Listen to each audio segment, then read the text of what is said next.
Alrighty, so take two, because the first take I did, all of my recordings didn't have any fucking audio. So, guess what? On this video, I'm showing you guys how I'm going to be routing my AC lines and how I'm running them, and how to actually install everything that's going to be in the Savage Autoworks AC Kit. I went ahead and already fucking made one of the lines because, well, none of my audio was on. So there's that. But I'm going to show you guys again how to do it. So, ignore this mess here. Here is my AC line. So, all AC lines here are crimped, right? I'm going to show you guys how to do that here today in this video. Now, the AC kit I have is from Savage Autoworks. What you can't see behind here is there's a little AC block with one little screw hole that goes through it, and that hooks up to the OEM AC block that comes off the firewall. Now, the kit's gonna have three different lines. It's gonna have number 10 AC line, number 8, and number 6. This right here, the bigger line that comes off the AC block, is for the number 10 line. Don't get it confused, because both the number 8 and number 10 have the same thread size and pitch, so they're both gonna hook up to this. But this is for the number 10, which is obviously gonna be the larger one. The number 10 here is gonna come off the firewall, come all the way around, and whichever way you route it, that's how I'm routing it. It's going to come here and go straight to the AC compressor. And in between there, you're going to want to have the low pressure fitting port on here, somewhere on the line. I have it placed here. Now the next one is the number 6. Can't mistake it, it's the smallest line. This line is going to come off the firewall, going straight to the AC condenser, which I have mounted right here. I'm going to show you guys how I mounted it as well. It's a little route that you guys can go for some more ideas. Now, the number 6 will have to have the AC pressure sensor port on it somewhere in the line. And I have mine mounted here. This is a GM sensor. If you guys have wiring specialties harness, in the instructions they will tell you exactly the part number that you guys need to go ahead and get this one for it to fit this kit. But I will go ahead and I will also link it down in the description for the part number. Now, for how I'm mounting the AC condenser, it is a little bit different. How I'm mounting it are these little tabs here. This is a Mishimoto fan shroud mounting kit. It's meant for fan shrouds, but it'll work for us. So these little tabs here, I have 4 of them all put in. Comes straight through the little fins, comes out the back here. I'm mounting it to the AC condenser. Now, there is a little backing plate that goes to it with a locking tab. And then all you can do is just snip these lines after, but I'll do that later because it's all for test fitting purposes. Now, as you guys can see here, this line here is the number 10, and it goes towards the back where this crimped section is here, going towards the AC compressor manifold. Speaking of manifold, the manifold I have here is different than probably 90% of the ones that you guys are going to be getting if you guys order a new AC compressor, and I will show you the manifold that will most likely come with it. This is the AC compressor that you will get. I've gone to 2 AC compressors while trying to find a solution for this. Now this AC compressor, right, has 2 dowels coming off here, and it will sit roughly like, if I remember correctly, like this on the AC compressor facing backwards, right? Problem with this is the Savage Autoworks kit. So the Savage Autoworks kit is supposed to be a complete kit, right? You can use it with the OEM AC condenser, and it comes with all these fittings, including fittings that are supposed to fit onto this AC compressor manifold. Thing is, the ones that are coming out nowadays are completely different on the insides here. There you go. On the insides of here, the Savage Autoworks has fittings that you would just press in and you'll screw on. It converts this little fitting here to a number 10, number 8, whatever size you need for this, so you can thread on the AC fittings. The problem with this is the design of this is completely different than ones usually that are on the market, I guess, for other AC compressors. So what I had to do is I had to completely swap the compressor manifold. I found one that was originally supposed to fit a Toyota Camry and Toyota Solara that has the same gasket layout as this one, and it fits straight up. The only problem with that is you're going to have to do some custom fitting. Now the one that fits here it's routed a little differently, and I'll show you guys what it looks like. So as you can see here, here are these Savage Autoworks adapters. They screw right in, right? But this is a little different. So instead of having it both face this way, has one coming up here and one coming up here towards the top. No problem whatsoever. But the only problem is there is the little relief valve that's come off the back here that's hitting my power steering delete bracket, and I have to trim the bracket a little bit on the back to fit it. No problem whatsoever. Also, with this manifold for this AC compressor, you're gonna need to make sure, if you guys get it, I got mine from Drift Motion. It comes with the adapter to basically fit it to your wiring harness. Now, I'm just gonna have to cut the old connectors on my wiring harness and connect it to this for it to work, but that's fine. That's all I need. Now, the Savage Autoworks kit comes with a bunch of 90-degree adapters, or fittings I mean. But I had to, since I'm using this manifold, I had to get a couple 180s. So this is a 180 for the number 8. It's coming off the top here. And I have a 180 on the condenser for the number 6.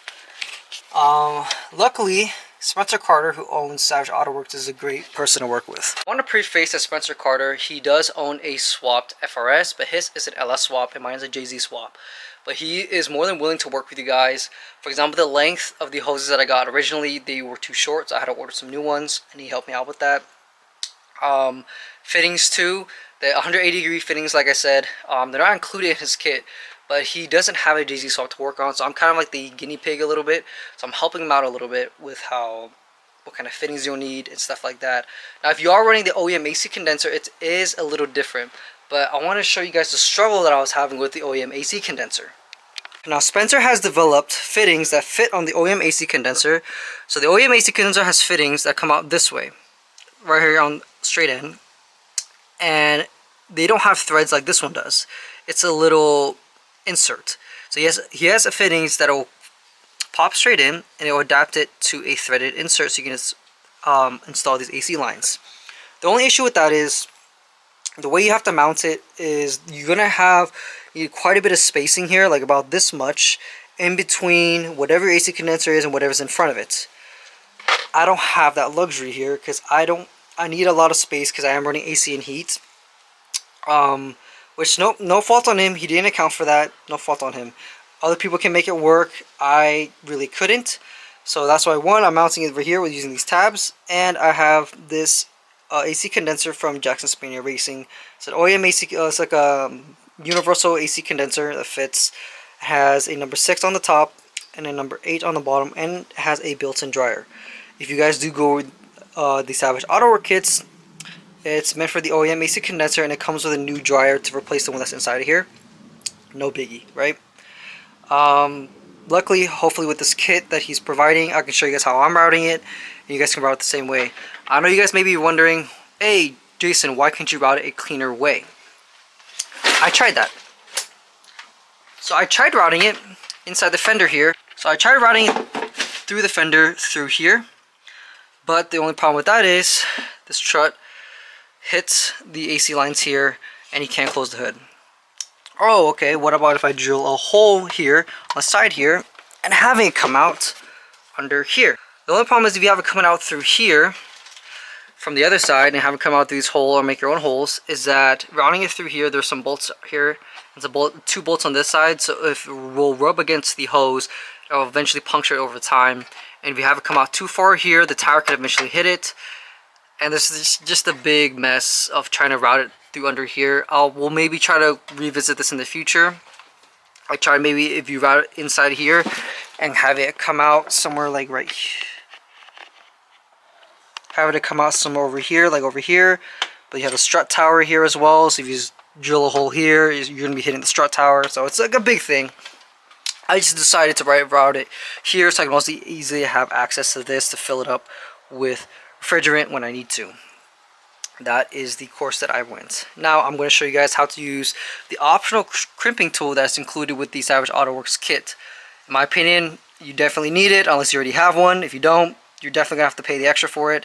But it's great, as you guys can see here. It worked for me. So I'm going to show you guys how I'm doing all the lines. And this is the crimping tool. It comes disassembled. Well, not completely disassembled, just separate from this block here. And it comes with 2 screws that are included for you to put in the block and have it be steady and put in to prevent a vice clamp. Fortunately, I don't have one.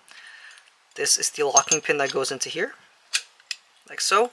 Lock it down once it's fully in. And this is the screw on top. This is a 21mm. I'm using an impact wrench here to squeeze down all these little grooves here to crimp down the AC fittings. And the way you change these grooves here is pinch them, take it out. It's really, really simple. Sorry, that was a little dark. Let me make it a little brighter for you guys. Yeah, so you pinch it, comes out, and you see there's little grooves there. So match up to the groove, and the ones on the side, make sure it locks in place, like so, and that's how you change it. The kit comes with a bunch of different ones, all the sizes that you need. This one here happens to be a number 6, and how you can tell is obviously right there. There is the number 6. It has on all of them, ranging from 6 to 10, all the way up to the biggest size, which is a 12, and it also comes with an 8. The only ones we need are the 6, 8, and 10. So once you get your thing all set up, I'm gonna show you guys how I am measuring my lines, cutting them, and making sure when I crimp them on, they're all the exact placement that I need them to be. Now, when cutting your AC lines to trim them and stuff like that, you want to make sure that when you are trimming them that you're not measuring it to when it hits just the edge here. This goes all the way in to the backing of this. So when you guys measure it like so, and then cut accordingly. Right? Now, how I am doing it to measure them, as you guys can see, I have these little red marks right here. I'm putting a piece of painter's tape or whatever kind of tape you have on the back side here, once it's pushed all the way in, and marking a line from the fitting to the tape. So then when I line it, so then I can line it up inside the clamp, and then I'll clamp it down, make sure that the lines line up, and it'll be the exact placement that I have it here, as I have it mocked up. It'll be the same way that it is once it's clamped down, because obviously once it's clamped down, these do not rotate. These are stuck in place. So I'll show you guys what that looks like with this number 6 line. Again, to preface how the lines are supposed to be run. Number 10 runs from the firewall to the compressor. Don't know how you guys are going to run this. If you guys are going to run it the same way, it is kind of messy, but I have carbon covers that will cover it for me, so it works out for me. Number 10 goes from the firewall to the compressor. The number 6 goes from the firewall to the condenser, and the number 8 goes from the compressor to the condenser. So number 10 here is on the bottom, runs all the way from the firewall, all the way down, all the way back here to the compressor. And the number 8 here, as you see the blue tape here, I have it marked up, kind of labeled, but the number 8 is going to run from the compressor down towards my AC condenser. Now, your high pressure port is supposed to be anywhere in between your condenser and your compressor. This is a 90-degree fitting with a pre-fitted port here for the high pressure that I got from eBay. But his kit does include an high pressure port that you can probably just put up to here. The main reason why I put it on the side is because when you're filling up with refrigerant, you never fill it up from the high pressure port. It's going to be from the low pressure. So where it is for me kind of doesn't really matter, because I'm really not going to be using it too often. And even if I do, I still have access here. I can still take this off like so and put a fitting on there if I need to. So obviously the number 6 here, I have a 180-degree fitting coming off of here all the way there to the firewall. If you guys flip this around, you know, you can have the 6 going there, and 180-degree from the bottom going for the number 8, but I thought it was just easier this way, so that is how I am doing it. But let me show you guys how I'm crimping the lines and how the crimping tool actually works. So as you can see here, I have all the painter's tape lined up, line going across, line going across. You want to make sure this is always pushed in, and you want to make sure your entire line, your entire system is like mocked up, right, for whatever line you have. Because if you put it on and then one system's not lined up, you line it up the way you need it and fucking hook it up another line and it moves out of place. Well, there you go. All those are lined up. Now I'm going to take this whole thing off, and I'm going to put it over to the clamp. Now, I wanted to also mention that the threads that are for these fittings, they're on the same as AN lines. But you cannot use AN lines for AC fittings because of the way that AN lines are basically sealed. They're sealed because one end is like concaved, and when it's pressed up against each other, it seals like that. But the way the AC lines are sealed, they're sealed using O-rings. So even though you know, AN lines will fit into some of these threads, like a number 10 does fit a dash 10 AM, don't use AN lines. They will not work for AC fittings. Just a heads up. So as you guys see here, you can still see the markings that I made while it's in the clamp. I try to like keep it in the middle, you know, moving it back and forth and then lining up this, and make sure your locking pin is in place. So this is the number 6, and you basically want to take an impact to this, drive it all the way down until there's no gaps or very minimal gaps upon all of these little grooves here, and that's basically how you know that it's clamped down all the way. And once it's there, I kind of just, you know, give it a few more ugga-duggas, and then it should be good. So obviously this is going to move here, so I can't do this whole process with one hand. So I'm going to hold this in place while I put the impact down all the way, trying to keep this line lined up as much as possible, and it should be good. So as you can see, even though not all of the gaps are closed, some of them were, and it crimped it down all the way, and it's on there. So that is basically how you're going to use the crimping tool. Just run an impact on there. This is a 21mm socket. At least keep it lined up so it is, you know, it will be the same orientation as when you put it back in. Like I said, it will push it out just a little bit, but this would all be sealed. And the end that is sealed is the actual fitting itself. This one does not have an O-ring, but some of my other ones do. But an O-ring will sit towards the back here, and that's it, how it will be sealed. That's why it is different from AN lines. So I'm going to go ahead and finish up all the other pieces to this, and we're going to install it, and we should be good with all our AC lines. Alright, now that we have the whole AC system hooked up, I went ahead and started mounting things like the intercooler piping and stuff like that, and then the radiator. So my radiator piping is, I have just 2 rubber elbows, a 90 degree and a 45 degree coming off here to the top, and then I have a rotated water neck, as you guys can see right there. So originally the neck comes out sideways. I have this one pointed straight down, and I just use some 2-inch piping that came with the CX Racing kit, and I kind of just custom cut some of them, and then some of the elbows that they use are routed to the bottom here. Now for the heater system, right? So you guys can see there, this is the stock FRS kind of diagram. I'll try to see if I can put a picture up as well for you guys, but this here indicates how the heater hoses are ran. So there's 2 pipes that come off the firewall here. It's kind of hard to see because I have the engine in place now, but they're in the back there. The 2 that come off, right? The one on the passenger side is the inlet, and the one on the driver's side is the outlet for how the coolant comes out for the heater core. Now the way that the JZ works, it's a little different on the 1J, but the process is the same. So on the 1J, the outlet for the coolant is off the back of the head, but it goes off to the side. On the 2J, there's a little, let me see if you guys can see it, a little pipe that's right there where my finger's pointing at, comes off straight off the top. So the coolant is coming out of there. So you need to connect that to the inlet portion, which is the passenger side hose. And then there is the little hose right there where that silver is, that comes off the bottom of the water pump right there in the back. The little hose that comes out the back right there where my finger's at, that is the outlet. So I have these disconnected so you guys can see how I'm just running them. I have just some regular piping here with some clamps. Make sure that you guys use these brass connectors, or at least some kind of a metal connector to connect these, because if you use plastic throughout the heat cycles, they'll get brittle and crack. But so you want to connect the inlet, or the outlet here, which is the water coming, the coolant coming out of the engine, to the inlet, which is the passenger side.